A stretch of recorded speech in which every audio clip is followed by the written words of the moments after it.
ক্ষমা চেয়ে যান, ক্ষমা করে যান।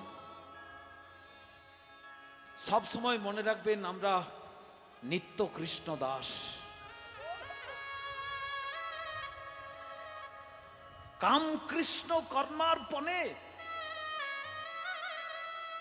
এই মহাযজ্ঞতে এসেছি কিছু জ্ঞানীর উদয়।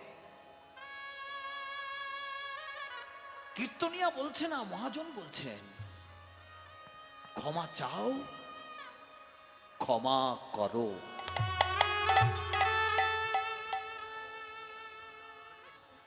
ক্ষমা চাইতে বললেন আর ক্ষমা করতে বললেন। যখন ভুল হয়ে যাচ্ছে তখন ক্ষমা চেয়ে নিন, আর কেউ ভুল করছে বিশেষভাবে তার ভুলটা না ধরে তাকে ক্ষমা করে দিতে বললেন। শিশুপালের 100 অপরাধ ভগবান ক্ষমা করে দিয়েছিলেন। শিশুপালের 100 অপরাধ ক্ষমা করে দিয়েছিলেন ভগবান। আমাদের কর্তব্যও তাই। আবার ভগবান ক্ষমা চাইছেন। রাধারানী মান করে বসে আছে ওই নিত্য লীলায়। ওই যে শ্রী রাধার মান, হ্যাঁ মনে আছে? স্মরো গরল খণ্ডনম মম শিরসি মণ্ডনম দেহি পদ পল্লব উদার। ক্ষমা চাইছে, দাও তোমার পদপল্লব দুটি আমার মাথায়। শাস্ত্র বলছে ক্ষমা চাও, ক্ষমা করো। ভগবান শিক্ষা দিয়ে গেছে, ছোট হয়ে যাও, ধুলিতে চলে যাও, ধুলাই গড়াগড়ি দিয়ে দাও, তবেই আমি প্রকৃত মানুষ। যুধিষ্ঠির মহারাজের রাজস্ব যজ্ঞ হচ্ছে। এত বড় যজ্ঞে যদি একটু যজ্ঞের কথা না বলি, আজ এই পঞ্চবটিতে এই মনোরম একটি স্থানে সকলেই উপনীত হয়েছেন মহতী হরিসভায়। ধন্যবাদ রইল এত সুন্দর পরিবেশ দেওয়ার জন্যে আমার এই পঞ্চবটি কমিটির পক্ষ এবং দূর দূরান্ত থেকে যারা সহযোগিতা করেছেন। সর্বোপরি আমার পিরুদা, অসংখ্য ধন্যবাদ রইল, যাদের পূর্ণ সহযোগিতায় এই একটা শ্মশান ভূমি শ্রীধাম বৃন্দাবন ক্ষেত্রে একটু একটু করে পরিণত হচ্ছে। বৃন্দাবনের মানুষ ছুটে আসবে, একটা বৃন্দাবন হয়েছে বাঁকুড়াতে, দর্শন করার জন্যে। কিন্তু আজ আমরা এসেছি এই বৃন্দাবনে কিছু শিক্ষা নেওয়ার জন্যে, কিছু জানার জন্যে, কিছু ভক্তি রস উপলব্ধি করার জন্যে। যুধিষ্ঠিরের রাজস্ব যজ্ঞ হচ্ছে, ভগবান কৃষ্ণ চলে গেছেন সকালবেলায়। ঈশ্বর পরম কৃষ্ণ সচ্চিদানন্দ বিগ্রহ অনাদিরাদি গোবিন্দ সর্বকারণে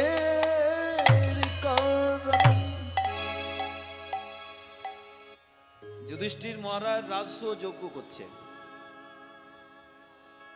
দেবতা, অসুর, কিন্নর কাউকে বাদ রাখেননি। এই এত বড় মহাযজ্ঞে যদি একটু যজ্ঞের কথা না বলি, তাহলে যেন কীর্তন অসম্পূর্ণ রয়ে যাচ্ছে। যুধিষ্ঠির মহারাজ রাজস্ব যজ্ঞ করছেন, ভগবান সকালবেলাতেই পৌঁছে গেছে। আহা, কত কত লক্ষ লক্ষ সব অসুর, কিন্নর, স্থাবর, জঙ্গম যে যে খাচ্ছে, সবাই চলে এসেছে। ভগবানও গেছে। ভগবান যে এত বড় রাজস্ব যজ্ঞতে হঠাৎ যুধিষ্ঠিরের সঙ্গে দেখা করলেন। আমাকে একটি কর্ম দাও। মহারাজ যুধিষ্ঠির বললেন, ঠাকুর আপনি কি কর্ম নেবেন? যার জন্য সব কর্ম, যার জন্য আমার এই রাজস্ব যজ্ঞ, আপনি কি কর্ম নেবেন?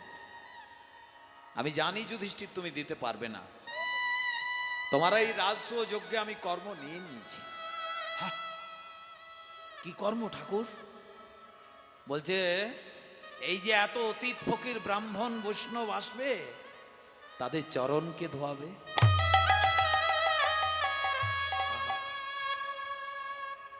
এই যে এত বড় যোগ্যতে তোমার, এত ব্রাহ্মণ বৈষ্ণব অতীত ফকির সাধু গুরু, তাদের চরণ কে ধোয়াবে?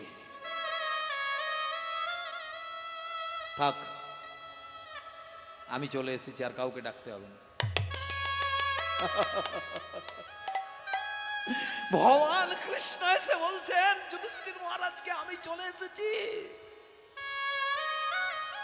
আর কাউকে ডাকতে হবে না।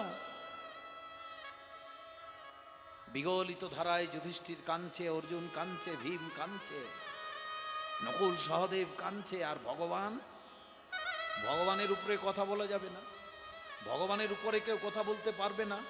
উনি নিজের ইচ্ছাই পূর্ণ হোক, নিজের ইচ্ছা পূর্ণ করছেন। দরজায় বসে যত অতীত ফকির ব্রাহ্মণ বৈষ্ণব আসছে, তাদের চরণ ধোয়াচ্ছেন ভগবান।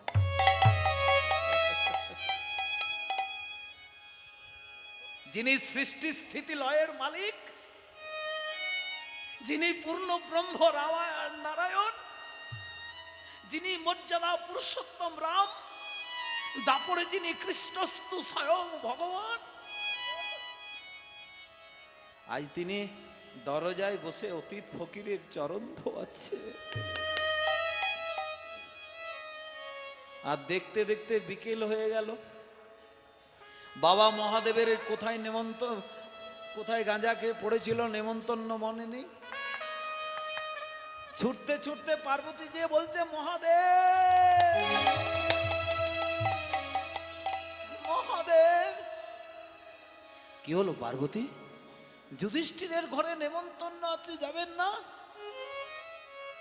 তাড়াতাড়ি করে বাবা মহাদেব উঠে কোমরে কাপড়কে বেঁধে, আর বাবা যখন এসে রাজসূয় যজ্ঞের দরজায় দাঁড়িয়েছে, তখন দেখছে ভগবান এঁঠো পাতাগুলোকে ফেলছে।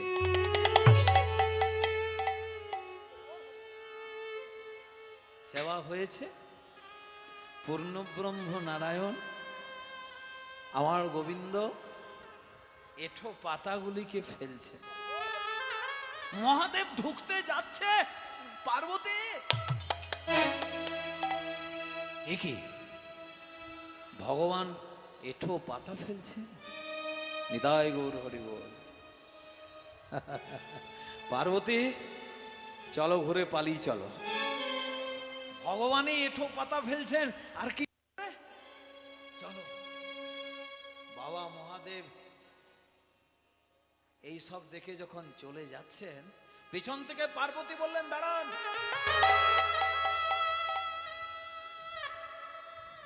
দাঁড়ান, এখনো একটা কাজ বাকি আছে। বলছে কি কাজ আর বাকি আছে? ভগবানই এঁঠো পাতা ফেলছে। বলছে নাও, আমরা দুজন কুকুর হয়ে যাই, আর ওই যে ভগবান এঁঠো পাতাগুলোকে ফেলছে, ওগুলো যে আমরা চাটতে আরম্ভ করি।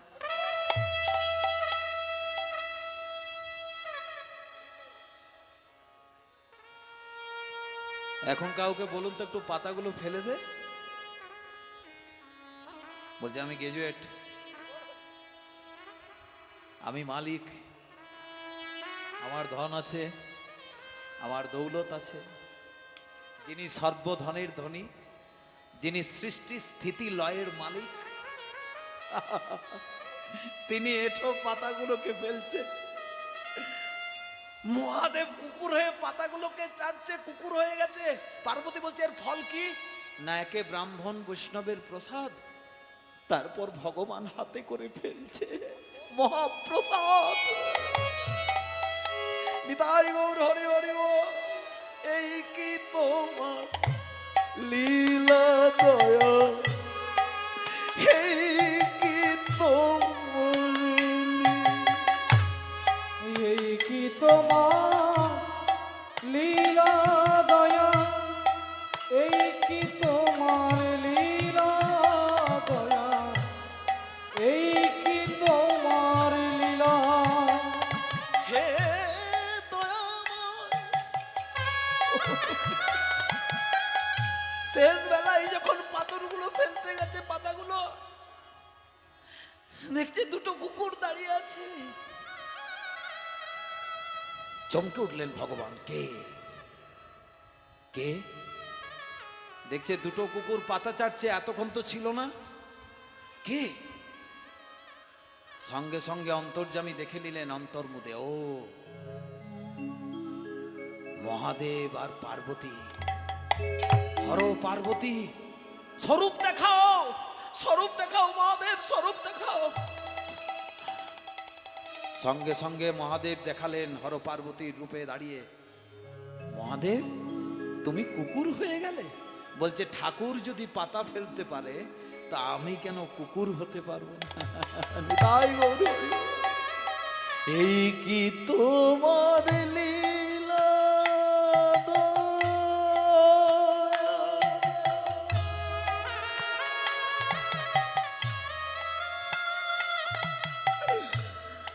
এই কি তোমার লীলা,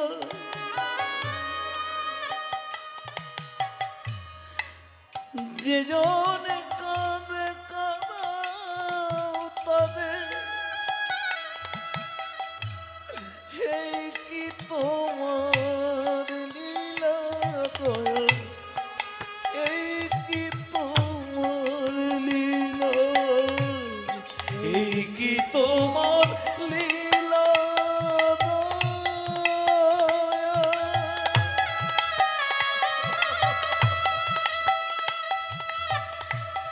এই কি তোমার লীলা,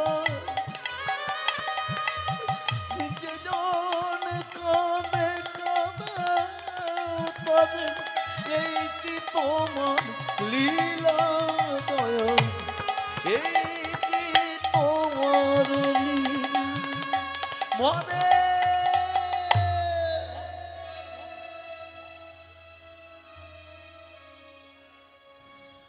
এই হচ্ছে যজ্ঞ, এই হচ্ছে ভগবান, যিনি চরণও ধোয়াতে পারে আর পাতাও ফেলতে পারে, সেই তো ভগবান। আমি উপরে নই, উনি দেখিয়ে দিলেন আমি নিচেও চলে যেতে পারি, সেই তো ভগবান। উপরে উঠে গেছেন তিনি পূর্ণব্রহ্ম নারায়ণ, আবার নিচে দেখুন ভক্ত হয়ে সেবা করছেন। মনে রাখবেন, এই কর্তব্য আমাদের। উপরে উঠে যেও ওই নিচটা মনে রাখতে হবে।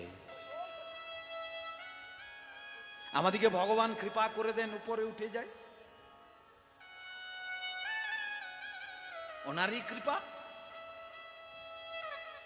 রূপ, অহংকার, ধন দৌলত সবকিছু দিয়ে উপরে উঠে যায়, নিচটাকে মনে রাখতে পারি না।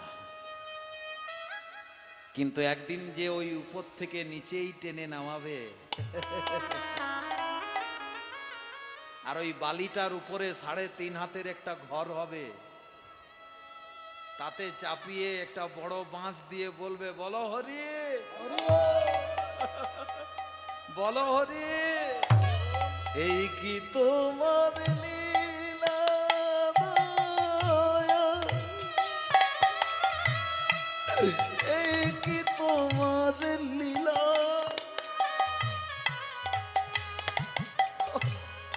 যে জন কাঁদে কাঁদাও তাদের, এই কি তোমার লীলা দয়া, এই কি তোমার লীলা, এই কি তোমার লীলা দয়া, এই কি তোমার লীলা, যে জন কাঁদে কাঁদাও তারে, এই কি তোমার লীলা দয়া। দয়া।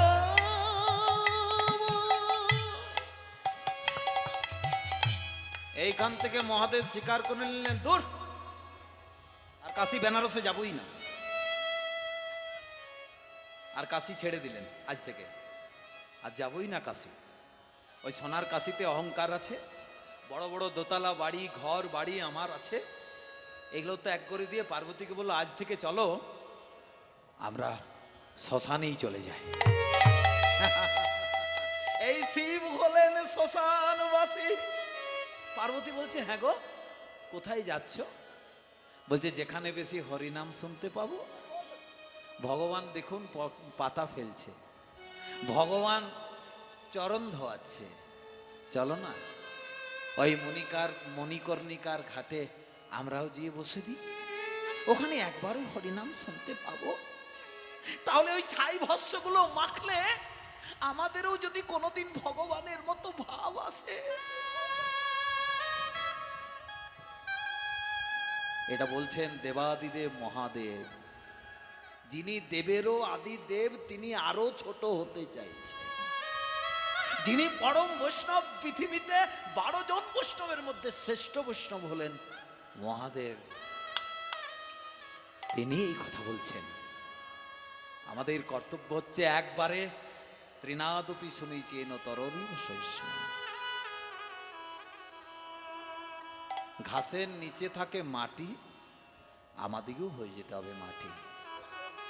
যে মাটিতে চৈতন্য মহাপ্রভু নেমে এসে গড়াগড়ি দিয়েছে, এই কলি কালে এই কলির জীবকে উদ্ধার করার জন্য সেই মাটিতে চলে আসতে হবে, তাহলে ঈশ্বরের কৃপা।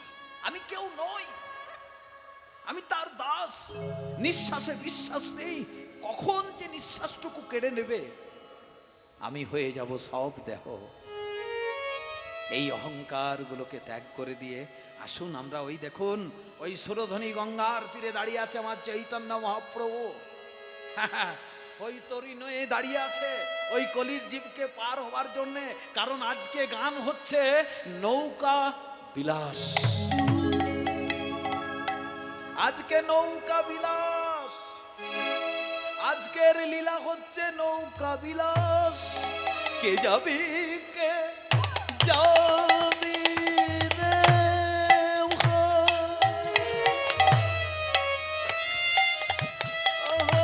হরি বল হরি বল। ওই নভব সিন্ধু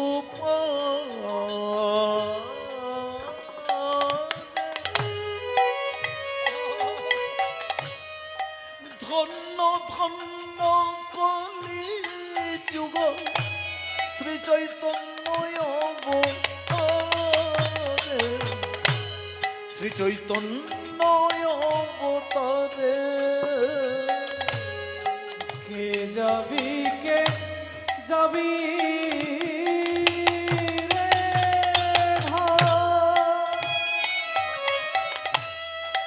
ভব সিন্ধু পারে।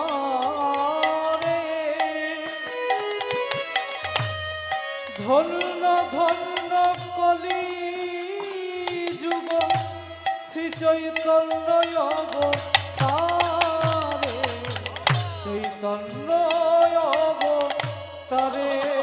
হরি বল হরি বল, ডাকছে মহাপ্রভু। কে যাবি কে যাবি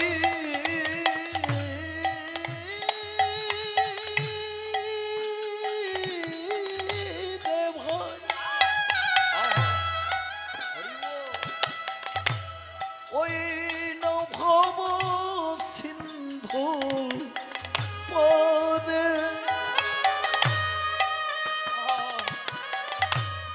ধন্য ধন্য কলি যুগ শ্রী চৈতন্য অবতারে, শ্রী চৈতন্য অবতারে। কে যাবি কে যাবি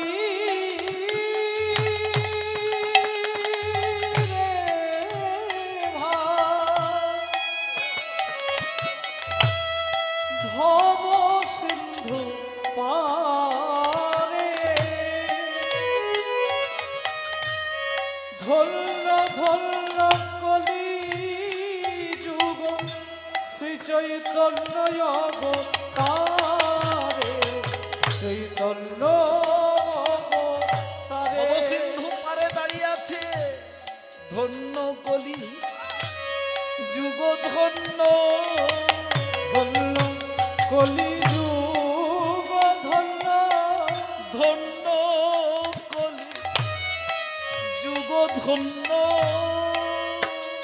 ওই না ধন্য কলি যুগ ধন্য যে যুগে নিতই গো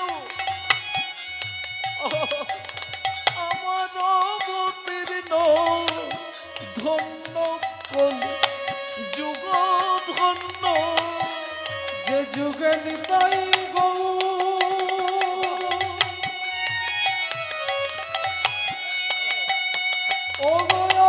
অবতীর্ণ, ধন্য কলি যুগ ধন্য। দাঁড়িয়ে আছেন আমার শ্রীকৃষ্ণ চৈতন্য মহাপ্রভু।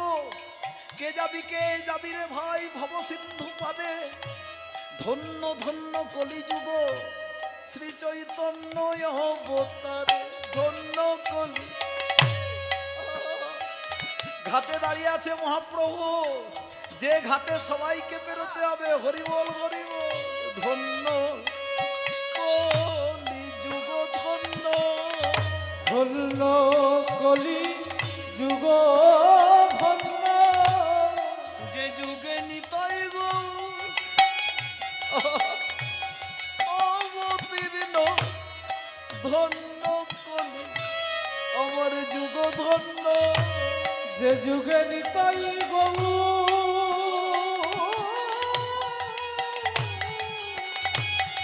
অবতীর্ণ, ধন্য কলি যুগ ধন্য। আমার নিতাই গো অবতীর্ণ, ধন্য কলি যুগ ধন্য, গৌরবতীর্ণ, ধন্য কলি যুগ ধন্য। আই গৌর অবতীর্ণ, ধন্য কলি, আই গৌর হরি হরি বল। গৌরবতীর্ণ, ধন্য কলি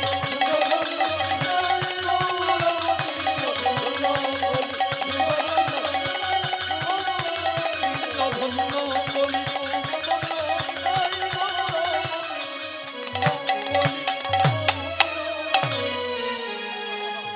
আজি একে সুর ধ্বনি তাতে ও কি আহা মোদিরে একে সুর ধ্বনি তা ভাব মনেতে হলো রে গোরা মনেতে হলো রে গোড়ায় আমার, ভাব মনেতে হলো রে গোড়ায়া, ওই না মনেতে হলো রে গোড়ায় আমার। কি ভাব মনেতে আজ নদিয়ার চাঁদ গৌর হবে,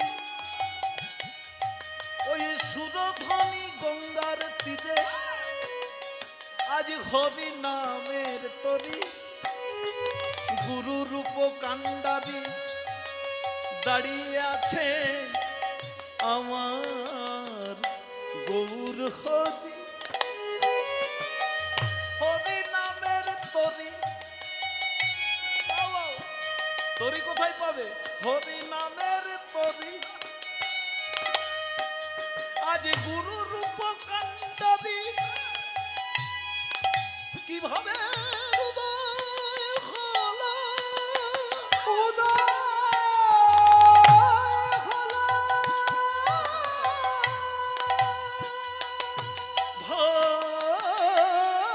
ভাবনিধি গোদাচাঁদ, গোড়াচাঁদে সেই কলির জীবের নাগি এই হরি নামের তরি, ভাবনিধি গোদাচাঁদে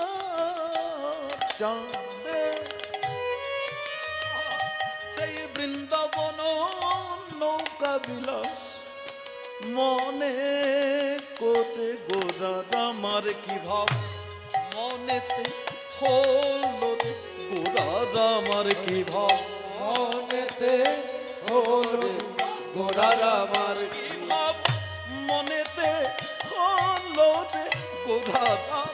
ওই না মনেতে হলো রে গোড়ার আমার কি ভাব মনেতে হলো রে গোড়ার আমার। ওই না মনেতে হলো রে গোড়ার আমার আয় আয় কে কে যাবি, কে কে যাবি, ও আমার নদিয়াবাসী,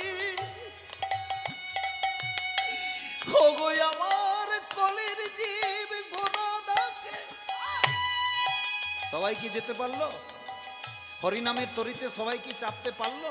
যারা যারা চেপে গেল তারা আজ এই সুরধ্বনি গঙ্গা উজান, উজানে আমার গঙ্গা উজানে আজ কলির জীব পার করবে বলে আমার গঙ্গা উজানে, উজানে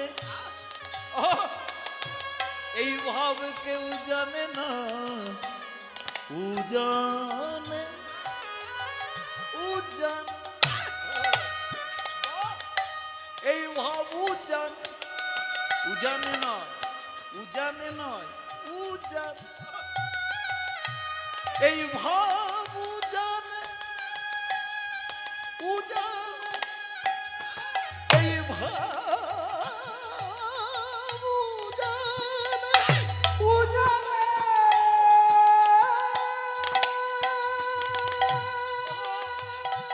এই ভাব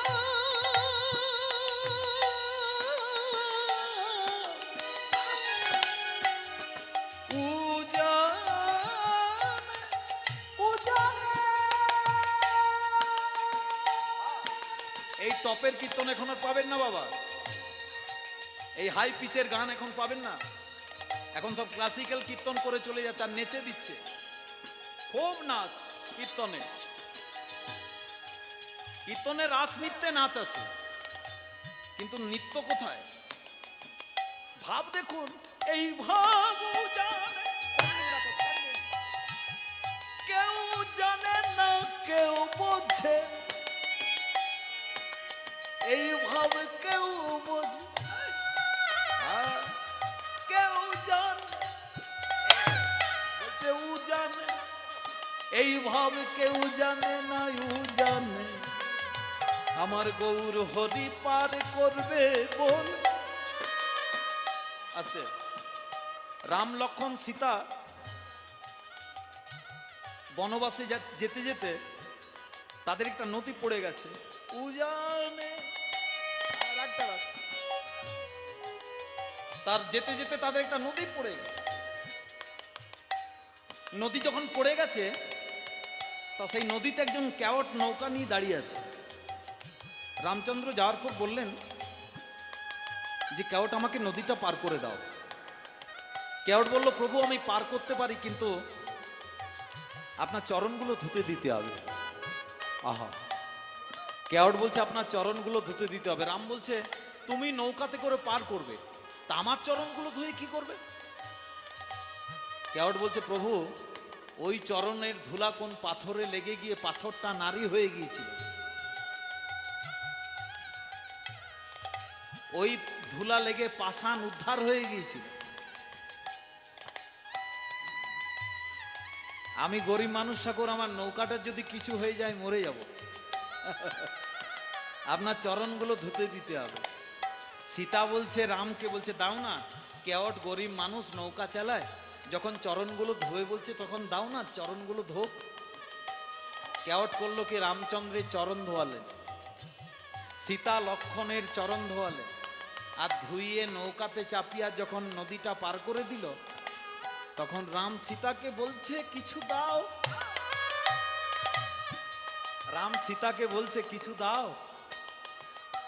গরিব মানুষ নৌকাতে করে পার করে দিল, কিছুই তো ছিল না। রাম সন্ন্যাসী, সীতা সন্ন্যাসিনী, সীতা নাখেরটা খুলতে যাচ্ছে।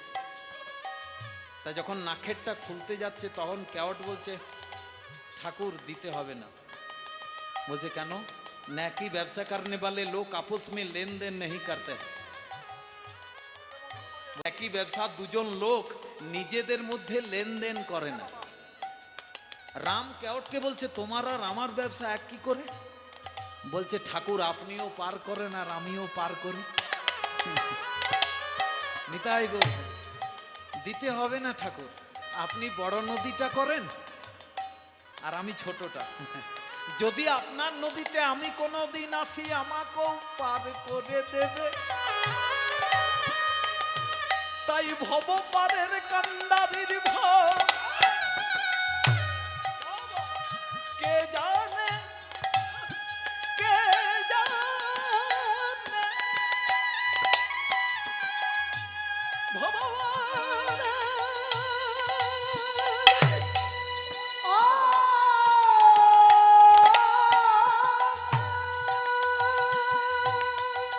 গান চলছে বাবা, এই বাঁকুড়া জেলার বিখ্যাত গান জোর ছুটা। এ আমার বড়দা দুভাই আজ সকালবেলা একটু বলা বলি হয়েছে। ও বলছে সকাল, আমি বলি সকালেই যাব, বলছে একটু বিকেল দিকে করে যাব। বলছে বড় গরম, বলা বলি হয়েছে, বলছে ওখানে পারেনি, বলছে আসরের বড়, আজকে আসরেই দেখবো তোকে। দু ভাইয়ের লড়াইটাই দেখো।